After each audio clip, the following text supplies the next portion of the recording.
Okay, so today what we want to look at is the characteristics of the graphs of polynomial functions, right? And we've looked at that yesterday, right? We looked at the different polynomial functions. We want to sort of come up with a way that looking at the standard form equation, we can tell what it's going to look like. If not exactly, then at least most of the characteristics of it. So, standard form of polynomial functions, linear, f of x is equal to mx plus b. Quadratic, f of x is ax squared plus bx plus c, where the a can't be 0, meaning you have to have a squared term. Okay? We don't need an x, we don't need a constant, but we must have a squared term for it to be a quadratic. And cubic, kind of the same deal, ax cubed, bx squared, cxd, where the a can't be 0, otherwise it's not a cubic, right? If you take out the cube term, it's not a cubic.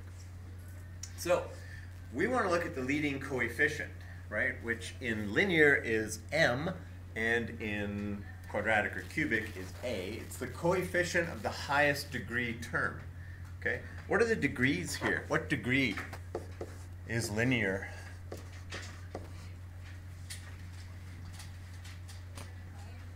What power is on the x? 1. How about a quadratic? 3. You just got to count, right? 1, 2, 3.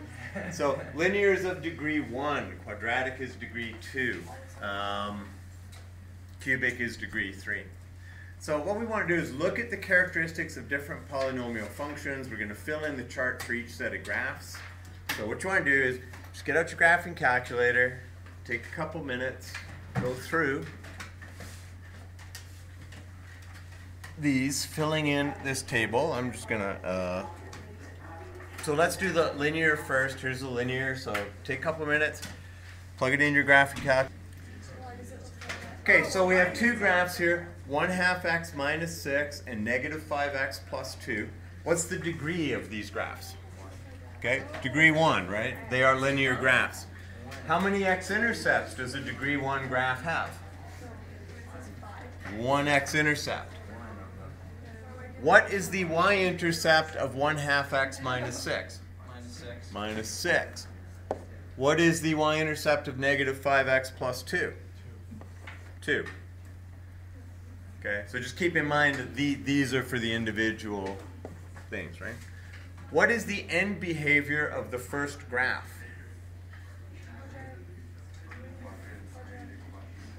Quadrant 3 to quadrant 1.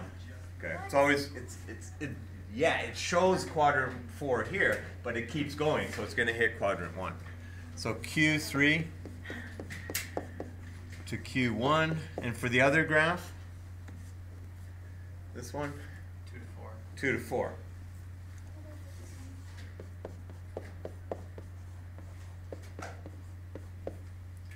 Domain, all real, all the time, right? Every polynomial function.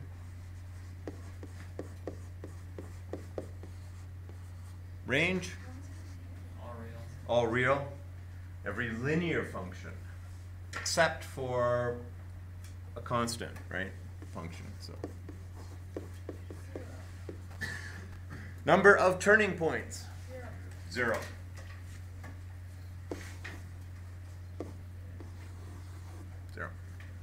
Okay, let's do the next two.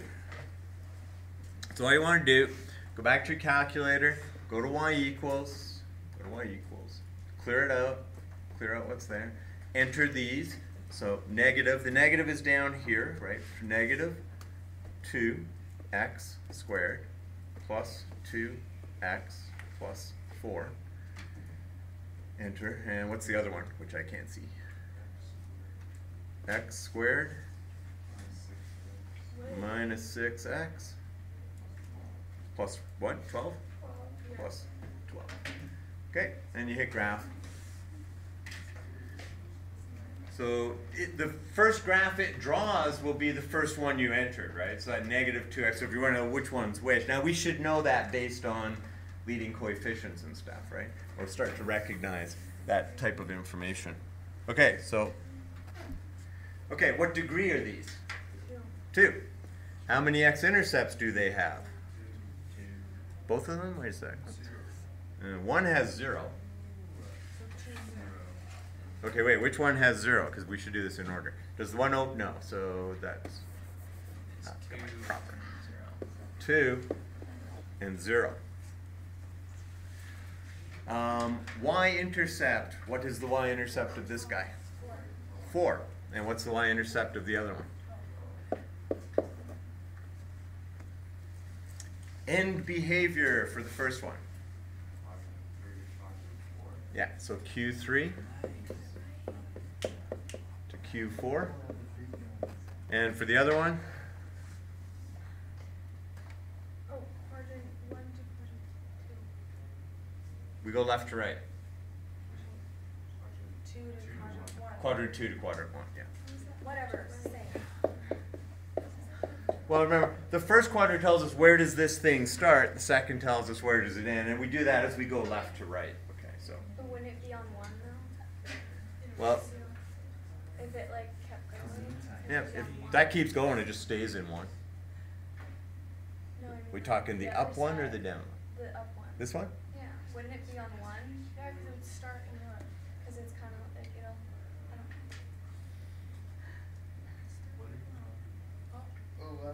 Yeah, see, it's like in 1. Yeah, So starts in 2. Yeah, okay. No. How's that 2? This is 2. That's 2? 1, 2, Oh. 3, 4. Look, look. See this? See that? Yeah, okay. Okay. Sorry. It's all right. We don't use names on these recordings. Nobody will know. Okay, domain. What's the domain? Oh, it's X of the reals. Okay, so X is an element of the reals. What is the range for this one? Y Y is less than or less equal than to 4.5. Y. Yeah. That's right. I did not do that. All right, let's take a look. I'm just going to go zoom standard to get back a window that looks a bit nicer. So it opens down. So then all the y values have to be less than or equal to, oh, what is the value? Is it 4? No, it's not 4. 4.5. 4.5? Okay. How'd you find that? The min-max. Okay, so you can use the min-max. Now, if we don't have a graphing calculator available to us, then we would just say something like y is less than or equal to the maximum. Okay? That we would know what we would indicate by stating a range like that.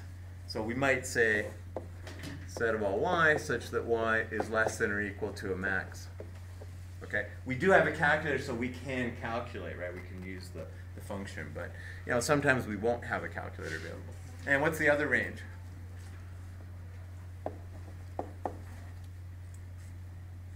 Anybody got a number?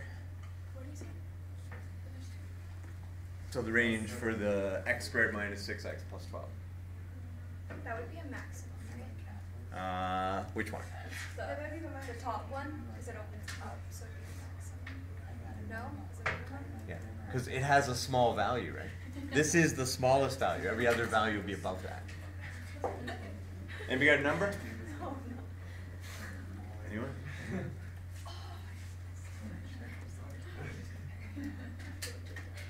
Oh wait, I want minimum. Minimum. And I want this one. It's 3. 3? Yeah. Okay. Thanks. Well, I'm almost there, so I'm just going to work it out.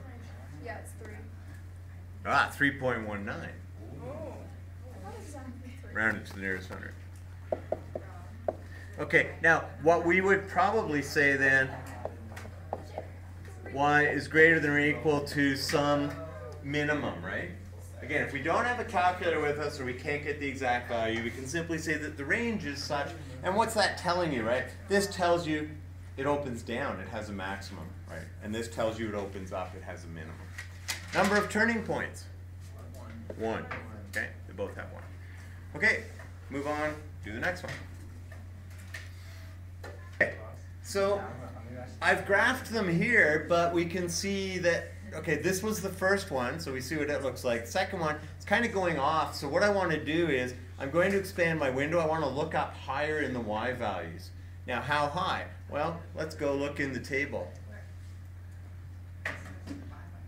And what I'm looking for is y2 values, and I can see that, where did I want to look? Around here. So I need to go up to around 50 to see that turning point, right? It's going to turn around 50. So I'm going to go window, and I'm going to set my y max back, let's go 75 maybe. And we'll go by 5s. Huh? Can you show it again? And a sec. Okay, and now we get a better view of the turning point. Although now we lose some detail here. Did it cross the axis twice here? So I'm going to go back to a standard to look at that. Okay, so there's the first one, and then the second one. So hard to tell here, right? If it's just touching and then heading up, or if it's, so one way that we could do that is to look. And this is like 1, 2, 3. I'm going to go back and look in the table and see if I actually get a 0. How did you go back to And I do get a 0 there. So Wow, dude. zoom 6 takes you to a standard window. Okay, degree. What degree are these? They are degree 3. Bless you. How many x-intercepts do they have? Well, the first one has 1. Right? This one here has 1 x-intercept. And the second one has 1, 2. Y-intercept of the first one. Oh wait, there's 3 of them here. We're supposed to do x cubed minus 8 as well. Hang on. X cubed minus 8. All right, there. So an x cubed minus 8 has how many x-intercepts? 1. So 1, 2, 1. The y-intercept for the first one? Nope.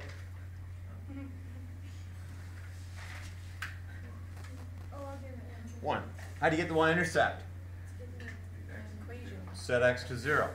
That's going to take everything out but the 1. What's the y-intercept for the second one? 36. And for the third one? Negative 8. End behavior. So the first one, which, you know, things are kind of messy now. So what I'm going to do is I'm just going to go turn off this graph.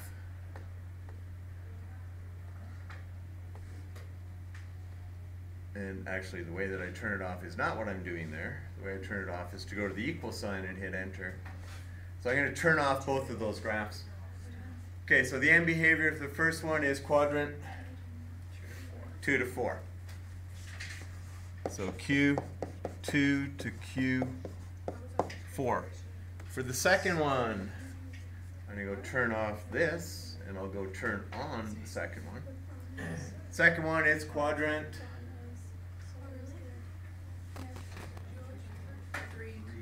3 to 1.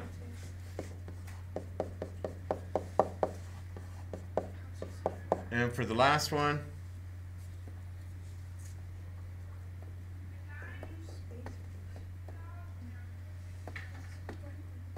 too far. And for the last one is quadrant 3 to 1.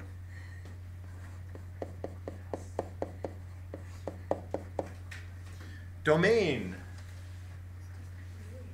Reals. All of them? Range. Yeah, all of them, but what is it? Y belongs to the reals. Number of turning points. So none there.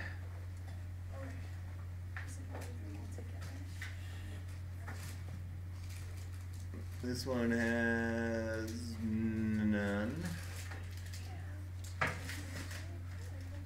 And the last one.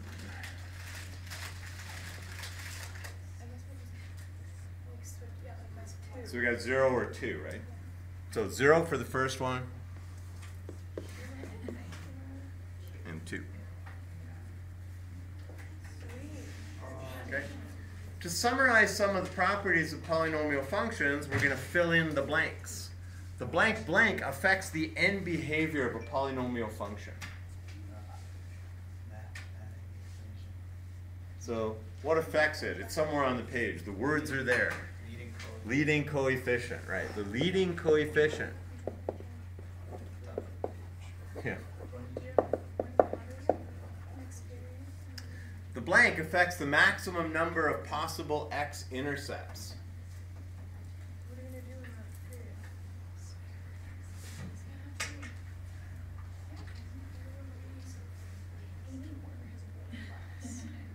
So what affects the number of X-intercepts that you could have?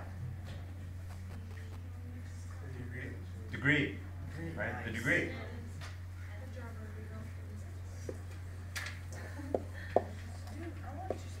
When expressed in standard form, the blank determines the y-intercept. The blank blank, actually, there's two words. So what is it that determines the y-intercept?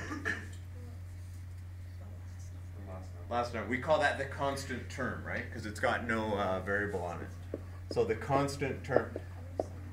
So we refer to terms by, this is the term of degree 3, this is degree 2, this is degree 1, and that's the constant term. The domain of all polynomial functions is?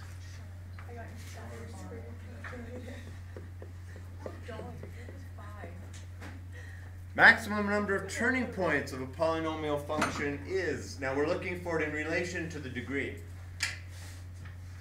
To give you. So maximum number of turning points when related to the degree is 2. Okay, well it's 2 for degree 3. How many turning points for degree 2? 1. How many turning points for degree 1? 0. So how does turning points relate to degree? 1 less than the degree. So it's 1 less than the degree.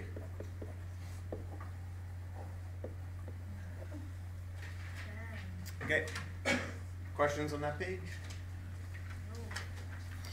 Next page. Fill in the chart without graphing the functions on your calculator. Okay, so now we don't want to graph, we want to look at this. Now we may not be able to tell exactly everything, right? There are certain things that we know. We look at an equation and we know the y-intercept, for example. We should be able to look at it and figure out the end behavior. But yeah.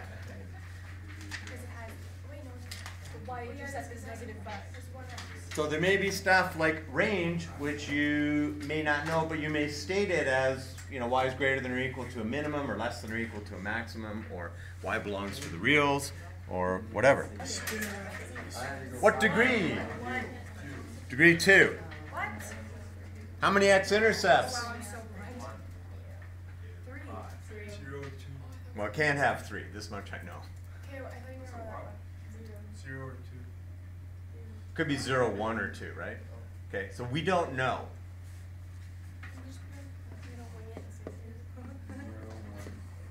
We know it's a quadratic. We know that quadratics could open up and be above the x-axis, or it could open down and be below the x-axis. What's the y-intercept? -5. This we do know. What's the end behavior?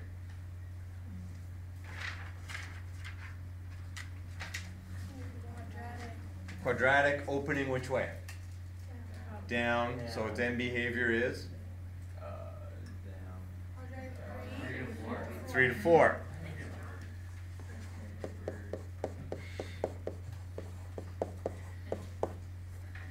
Domain? Easy.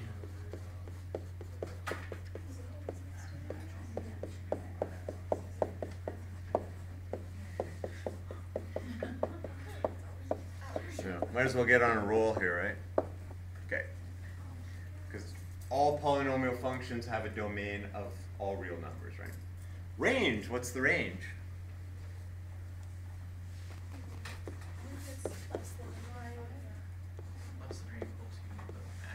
Less than or equal to the maximum, right? Because we know that it opens down, and therefore it has a max. Number of turning points? No, quadratics always have 1. Okay, so why would this come in handy, right? Like, why? Well, maybe when you get a question on the diploma, the numbers are just so ugly that when you go and graph it, you don't even see anything in your graph, and it's really hard to figure out, and by the time you set a window and all of that, you might have been able to answer the stuff they're asking, right? I mean, if they ask for the min or the max, yeah, you got to use your calculator to get that. But if they just say, well, how many turning points are there? And you say, it's a quadratic, it's got one turning point. Then I don't need to go plugging this into my calculator and wasting 5 or 10 minutes trying to get this all fixed up, right? Because I have some knowledge of what these functions look like. Okay, degree. 3. Number of x-intercepts. 1, 0, 1, 2. Okay, can't be 0.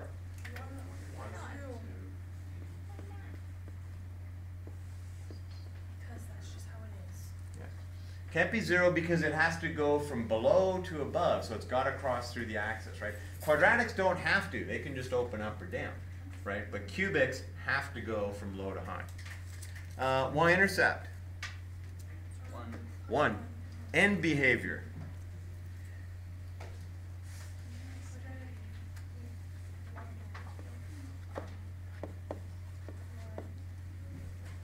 From what to what? Not 2. 3 to 1? 3 to 1. Wow. So, and again, let's just hear it. 1, 2, 3, 4.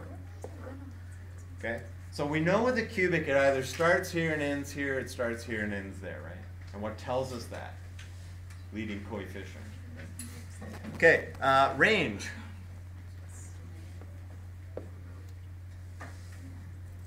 Cubic, range.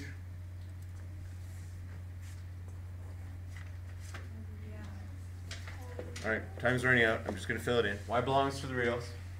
Linear or cubic, odd degree functions. This also works for degree 5 or 7 or 9.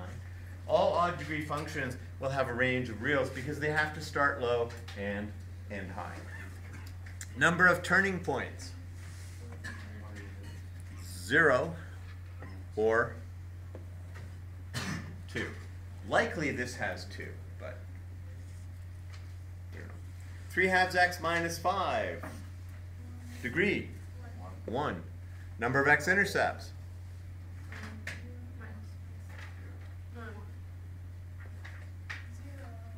1. A linear will always have 1, right? Unless it's a constant, like y equals 5 or something, then it would have none. But y-intercept. Negative 5. End behavior.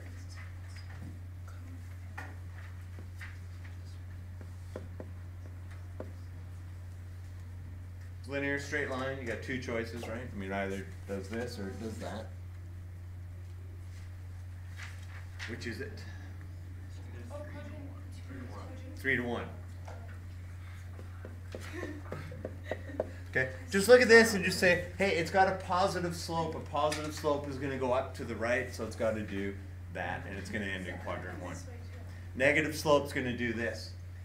And then for cubics, just think cubics act the same way as linears, right? If it's a positive leading coefficient, it's going to go up to the right. And if it's a negative, it'll go up to the left. Range.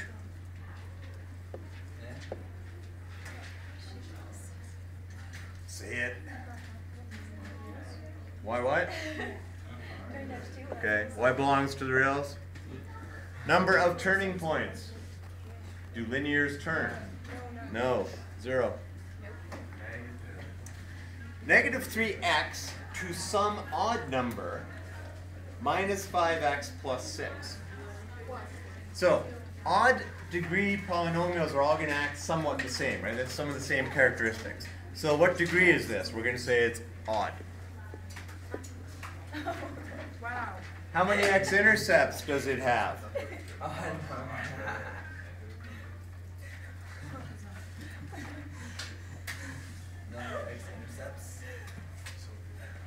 1, 2, 2 or the number. Yeah, so it doesn't have 0, right? It can't have 0. Because if it's an odd degree, right, the things that have 0 have to be even degree, right? Because they can open strictly up or down. This has to go both ways, right? It has to come from low to high. What's the y-intercept? This we know. Yeah. 6. What's the end behavior? It's -3.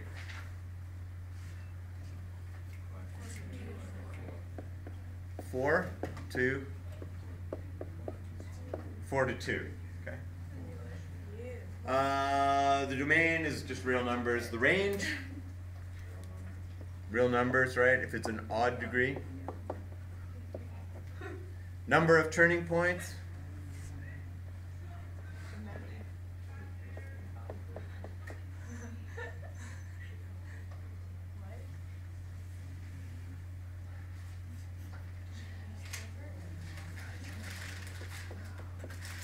It's the number -1, right? It's the degree -1. So actually, just say up to. So number of turning points is 0 to degree -1. Right, 1 fewer than the degree. That's the maximum number of turning points that we can have. Okay. All right, so let's take the knowledge that we have now, right? And here's 4 graphs. And you need to match them up with a possible equation.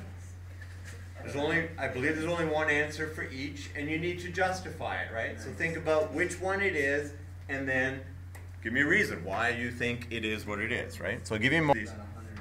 Okay, first graph. What kind of graph is it? Linear, quadratic, cubic? Cubic. What else? So which equation is it then? I've got h. Why h? Right. So h is cubic and has a y-intercept of -5. This has a y-intercept of 4. This has a +5. The only one it could be is h. Also, the value of the leading coefficient is positive, and it goes up to the right. Its end behavior is quadrant 3 to quadrant 1. Okay, next one. What is it? B. Why B? Because it's negative, so it comes down, and -1 y-intercept. Right. So it's a negative quadratic, that's B or C, and it has a y-intercept of -1, so that makes it B. Next one.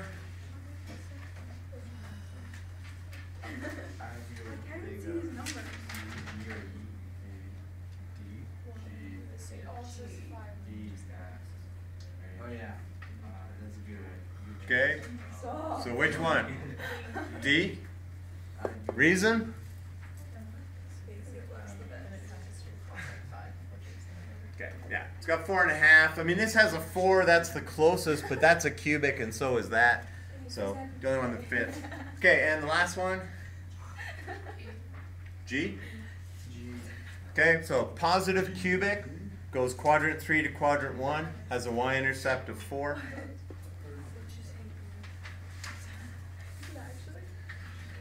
Working backwards, sketch a graph of a possible polynomial function. So you've got a choice here, right? Possible polynomial function. It could be linear, it could be quadratic, could be cubic. But what this says here will determine which it is, right? So from each set of characteristics, I've got a range that y has to be less than or equal to 4 and a y-intercept of -6. So you could start with your y-intercept of -6. Okay, could this be, which of them could it be? Could it be linear, quadratic, cubic? It's quadratic. Quadratic. Why quadratic? Because the range. Yeah, the range isn't reals, right? The range is all real numbers for linear or cubic. So we've got a maximum value, so we could just draw something like this. And that's 4. So it has to be a quadratic. It has to open down. Has a maximum value of 4, maximum y value of 4, right? Because the range says all values are less than or equal to 4, and a y-intercept of -6.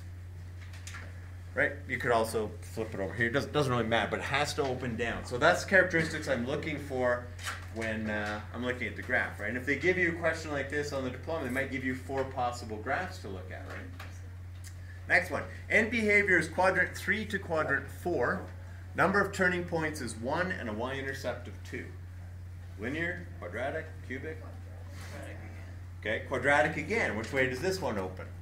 Down. Okay, so there's 2. I've got one turning point, which makes a quadratic the only one that can have one turning point. Okay, and it goes quadrant 3 to quadrant 4, so it has to be a quadratic that opens down. Okay, last one. We'll probably run out of time before we're done. The average retail price of gas in Canada from 1979 to 2008 could be modeled by the polynomial function blah, where P is the price of gas in cents per liter and Y is the number of years after 1979. So it means what was the price in 1979?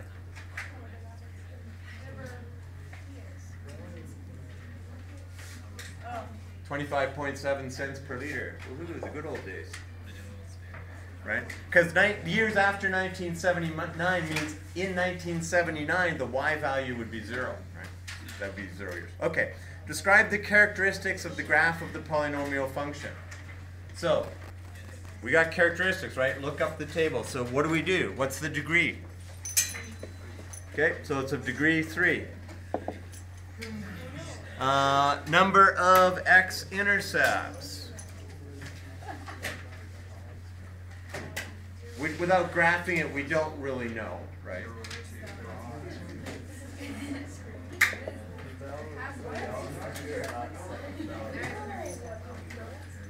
One, 2, or 3.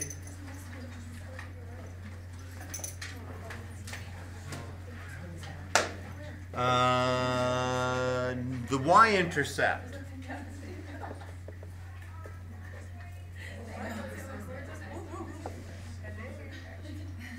$25.720, right? Find the Y-intercept by setting X to 0. In this case, really, we're setting Y to 0, right? And we're finding the P-intercept. Okay, homework is as laid out, right? And had this been a normal day, you would have had 40 minutes to work on homework, right? We would have been done now. Okay, see you, what, Monday? See you Monday. Yeah, for a 3-day week. All this will be up on Schoology, right? So the answer sheet to this and this video. What else? Might as well finish this off. End behavior.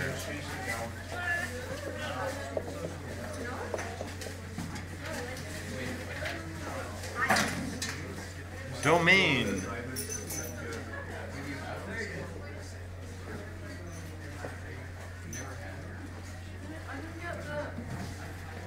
Give me half a sec. I'm just gonna finish. Range.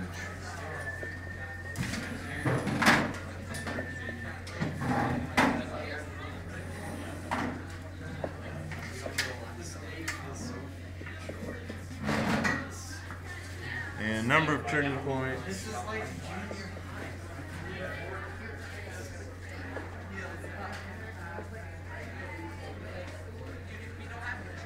And that's that.